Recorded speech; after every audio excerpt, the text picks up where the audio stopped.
Are we finally getting rid of the $200 NFA tax? I hope so. If it's up to Representative Ashley Hinson and Senator Tom Cotton, their move is to scrap the unconstitutional firearm tax, which is really wonderful. We want to talk a little bit about it. Breitbart actually did a great article that talks a lot about it. It's pretty interesting. So in a statement, the Second Amendment is a constitutional right that is not to be infringed. Law-abiding gun owners should not be forced to pay an unconstitutional firearms tax.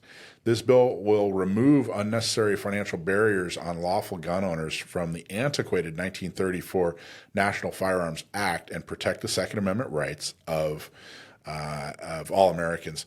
So I got to tell you, hearing somebody in Congress make a public statement that the 1934 National Firearms Act is antiquated is encouraging. I mean, that in and of itself is extremely encouraging. What did you think when you heard that? Yeah, no, I thought it was great. One of the things that's interesting here is the piece about how much financial burden the government put on folks way back in the day. If you think about, I mean, $200 now feels like a lot of money. I didn't even thought about that. $200 now seems like a lot of money, but in 1934, it was probably a whole lot of money. Is that what you're saying? Yeah. A very expensive tax back in the day. So under current law, it goes on to say, under current law, there's a $200 tax on the purchase and transfer of firearms under the National Firearms Act, which, according to ATF, was created to, quote, curtail, if not prohibit, transactions of firearms. So clearly the idea wasn't that, hey, there's this special thing that we have to do, when people own or purchase these firearms. So therefore it costs the government money and we want them to pay $200 to have to pay for it. It wasn't that at all. This was clearly an attempt to prohibit what they were trying to do.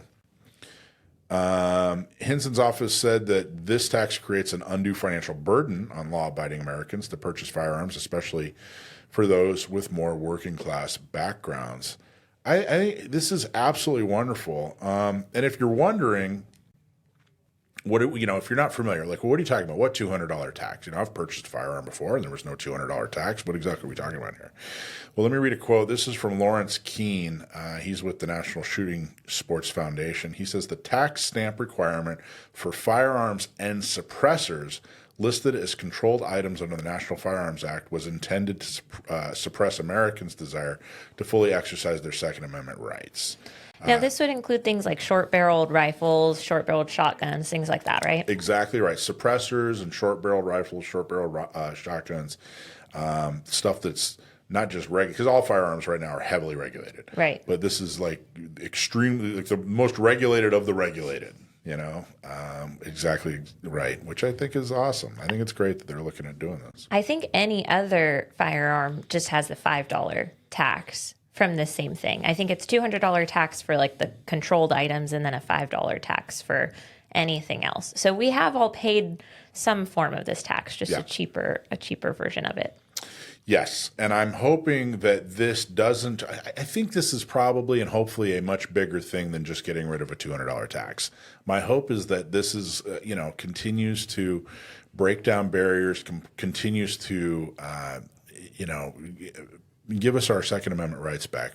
It's not, we're not a burden, gun owners are not a burden. Owning a firearm is not a privilege. It's a right. Self-defense is a right. So this type of language and the type of bill that they're introducing, and for the reasons that they're introducing it, it's all really good news. It's all really, really good news. And I'm glad they're doing it so quickly after, the new administration has taken control. So I think that's awesome. Okay, let's go on to the next one. Hey, thanks for watching Gun Owners Radio. I hope you loved that clip. Don't forget to like, subscribe, comment, and follow us on social media. And check out our website at gunownersradio.com.